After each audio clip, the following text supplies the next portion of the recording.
कया छो हाल थई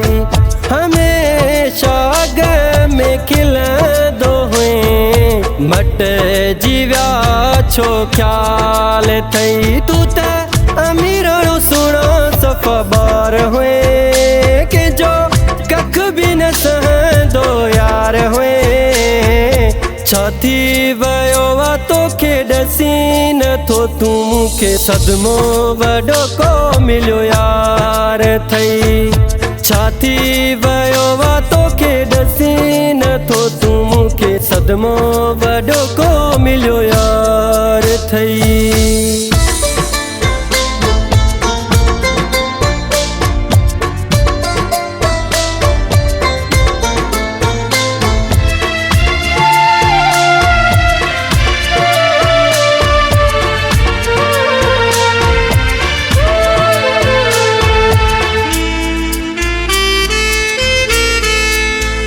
सजी जिंदगी आयाशी में गुजारे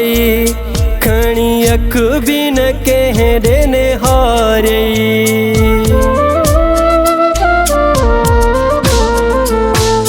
सजी जिंदगी आयाशी में गुजारे खणी अख भी न कह देने हारे हर वक्त कदों तू सिंगार हुए के जो कख भी न सहंदो यार हुए छाती वयो वा तोखे ॾसी नथो तूं मूंखे सदमो वॾो को मिलियो यार थई छाती वयो वा तोखे ॾसी नथो तूं मूंखे सदमो वॾो को मिलियो यार थई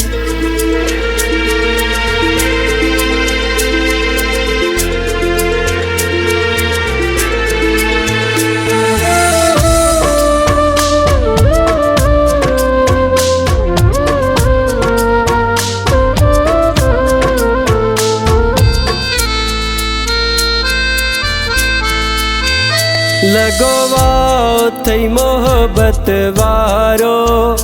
तॾहिं लाही नथो वेसकारो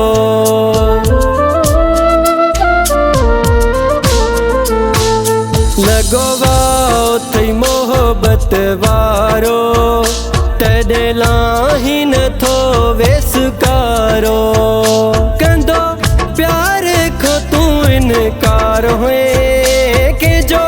कख भी न सहंदो यार हुए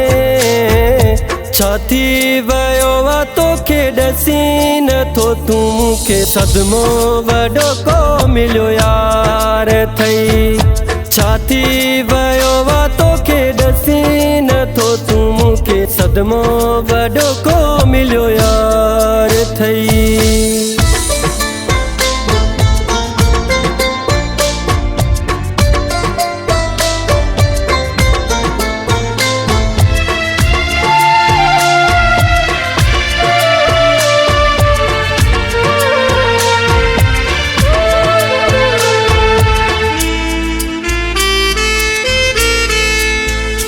अली गोहर तो समझबूरी आ विस्तड़ा तोखे ॾसणो ज़रूरी आ अली गोहर तो समझबूरी आ विस्तड़ा तोखे ॾसणो ज़रूरी आ थींदो कॾहिं न मिठा बेकरार हुए के जो कख भी न सहंदो यार हुए छाती वयो वा तोखे ॾसी नथो तूं मूंखे सदमो वॾो को मिलियो यार थई छाती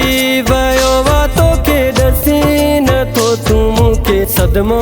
वॾो को मिलियो यार थई आलियूं अखियूं कारो वेस थई अहिड़ा कया छो हाल थई हमेशा गम में खिलंदो हुए मट जीव्या छो ख्याल थई तू त अमीर सुणो सफ़ा बार हुए के जो कख भी न सहंदो यार हुए छाथी वयो वा तोखे ॾसी नथो तूं मूंखे सदमो वॾो को मिलियो यार थई। छाथी वयो वा तोखे ॾसी नथो तूं मूंखे सदमो वॾो को मिलियो यार थई।